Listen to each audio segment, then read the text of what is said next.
Honor confirms Google's apps will return to its phones with new 50 series. The Honor 50 series will be able to ship with Google's apps and services, Honor officially announced today as it launched the Honor 50 and Honor 50 Pro in China. In a statement, Honor says its phones will go through Google's security review and that Honor devices will therefore have the option to have Google Mobile Services, GMS, pre-installed on compatible devices, in accordance with Google's licensing and governance models. Consumers will be able to experience Honor smartphones and tablets equipped with GMS, the company said. A spokesperson confirmed that the Honor devices, referred to in the statement, include the newly announced Honor 50.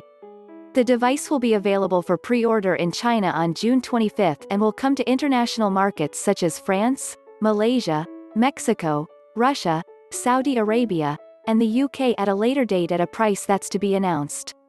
Consumers will be able to experience Honor smartphones and tablets equipped with GMS. Honor hasn't been able to ship Google's apps and services, including the Google Play Store, on its phones since its former parent company Huawei was placed on the US's Entity List, forcing Google to pull its Android license.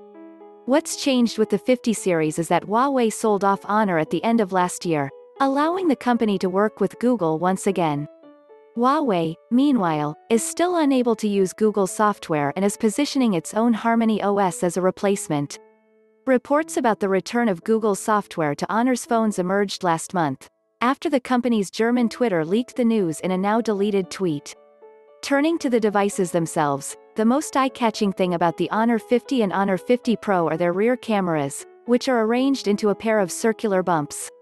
The phones have 4 rear cameras in total, including a 100-megapixel main camera, an 8-megapixel wide-angle, a 2-megapixel macro, and a 2-megapixel depth camera. On the front, the Honor 50 Pro has a pair of selfie cameras, combining a 32-megapixel camera with a 12-megapixel ultrawide, while the Honor 50 just has a single 32-megapixel camera. Both phones have a 120Hz display, though the Honor 50 Pro's is slightly bigger at 6.72 inches compared to 6.57 for the regular Honor 50. Available colors include silver, bronze, green, and black.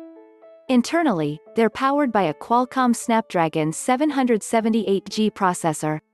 The 50 Pro has a 4000 mAh battery that can be fast-charged at up to 100 W, while the regular 50 has a 4300 mAh battery and supports 66 W fast charging. The return of Google's software to Honor's phones is unlikely to make much of a difference in China, where phones typically ship without the Play Store. But their absence has made Honor and Huawei's phones pretty hard to recommend elsewhere. When the Honor 50 eventually releases in the West, that could all change. In China, the Honor 50 will start at 2,699 yuan, around $422, while the Honor 50 Pro will start at 3,699 yuan, around $578. Alongside the two flagship phones, Honor is also announcing the cheaper Honor 50 SE, which will start at 2,399 yuan, around $375.